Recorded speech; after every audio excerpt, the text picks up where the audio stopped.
Assalamualaikum warahmatullahi wabarakatuh. Perkenalkan, kami dari kelompok 4. Saya sebagai koordinator bernama Adi Bezandini.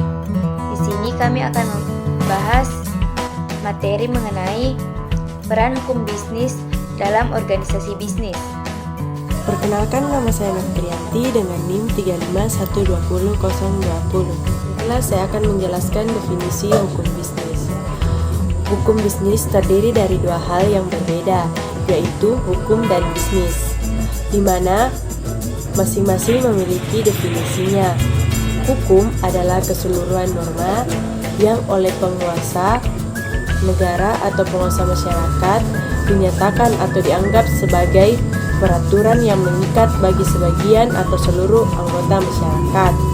Sedangkan bisnis dapat diartikan sebagai semua aktivitas yang melibatkan penyediaan barang dan jasa yang diperlukan dan diinginkan oleh orang lain yang bertujuan untuk mendapatkan keuntungan. Jadi, dapat kita simpulkan bahwa hukum bisnis itu adalah peraturan-peraturan hukum yang tertulis atau yang tidak tertulis yang mengatur kewajiban dan hak dari perjanjian praktik bisnis serta mengatur segala kegiatan terkait perdagangan. Nama saya Didi Nanda dengan nomor induk mahasiswa 35120118. Peranan hukum bisnis dalam organisasi bisnis.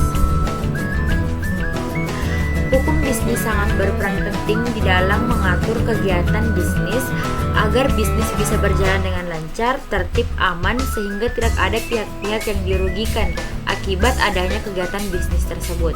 Dengan telah dibuatnya hukum bisnis tersebut, peraturan perundang-undangan, imbasnya adalah hukum bisnis tersebut harus diketahui, dipelajari oleh pelaku bisnis sehingga bisnisnya berjalan sesuai dengan koridor hukum dan tidak mempraktikkan atau melakukan kegiatan bisnis yang bisa merugikan masyarakat luas atau memonopoli dan persaingan usaha tidak sehat.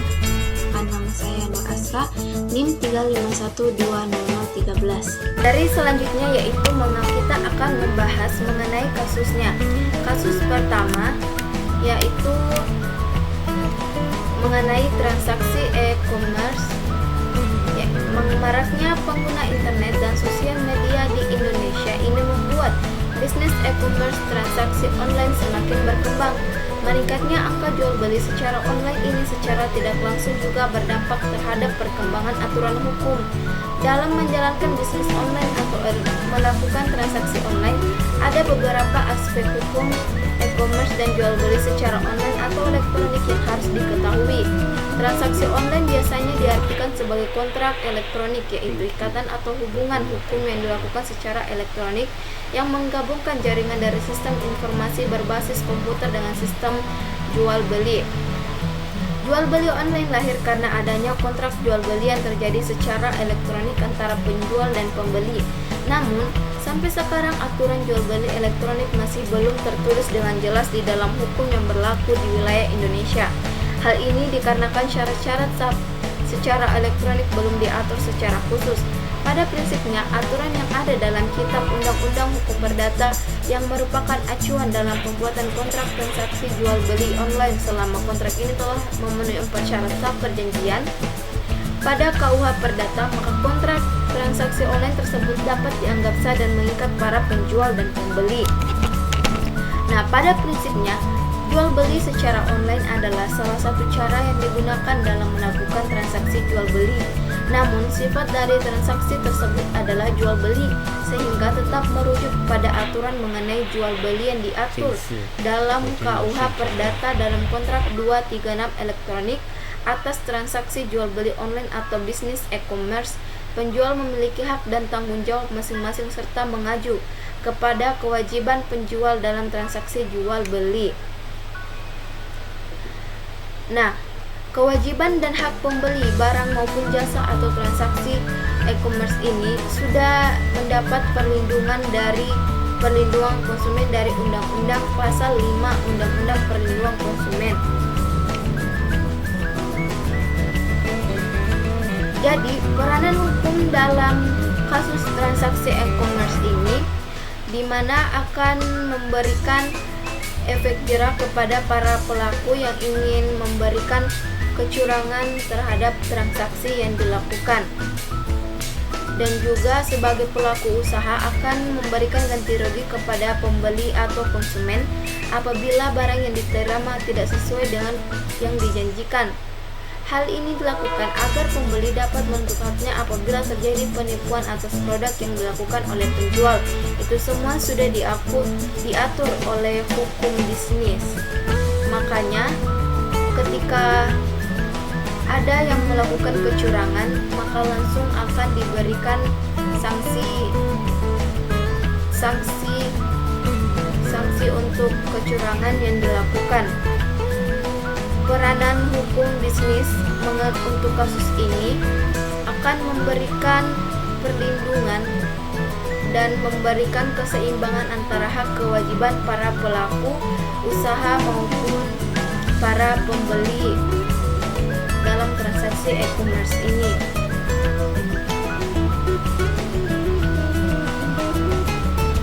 Nah, walaupun dilakukan secara online melalui media internet, kontrak transaksi online juga bisa menjadi dokumen elektronik yang dijadikan alat bukti untuk menghindari adanya penyalahgunaan oleh pihak yang tidak bertanggung jawab dan menimbulkan kerugian. Itu adalah peranan hukum bisnis yang sudah ada, menjamin keselamatan dan menjamin agar tidak terjadinya kecurangan. Di Bezandini, NIM 35120012. Baiklah, di sini saya akan membahas kasus kedua mengenai agensi model dan talent dengan para pihak pada industri entertainment.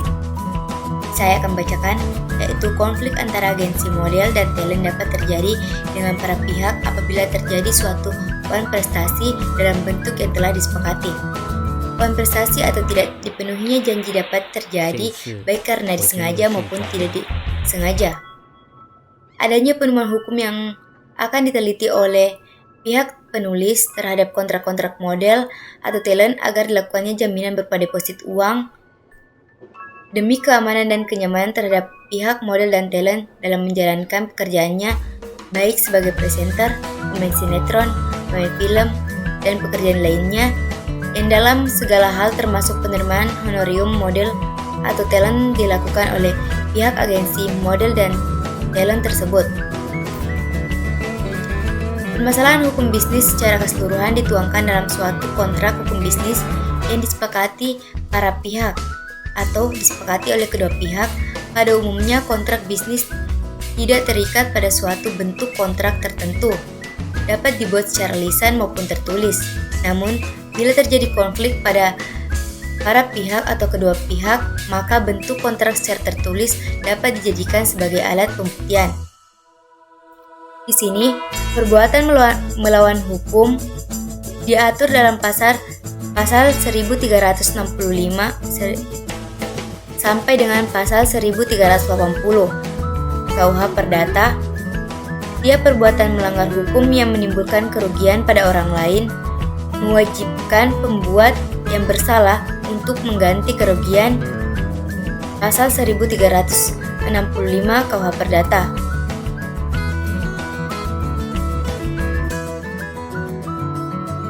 Solusi konflik dalam hukum bisnis dapat terselesaikan dengan baik.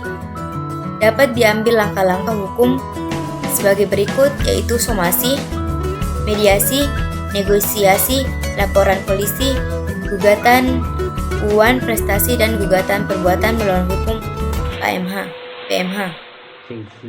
Di sini, peran hukum bisnis dalam kasus tersebut. Kasus ini yaitu sebagai alat pembuktian dan sebagai penjamin di mana ketika pihak industri yang telah melakukan perjanjian dengan pihak agensi melanggar atau tidak memenuhi janji yang telah dibuat oleh pihak agensi, maka di sini hukum bisnis berfungsi sebagai bukti atau sebagai pelindung, penjamin pihak agensi agar mendapat keadilan. Baik, itulah tadi peran hukum bisnis dalam dua kasus yang telah kami bahas. Adapun kekurangan dan kesalahan dalam pembahasan kami mohon dimaafkan. Assalamualaikum warahmatullahi wabarakatuh.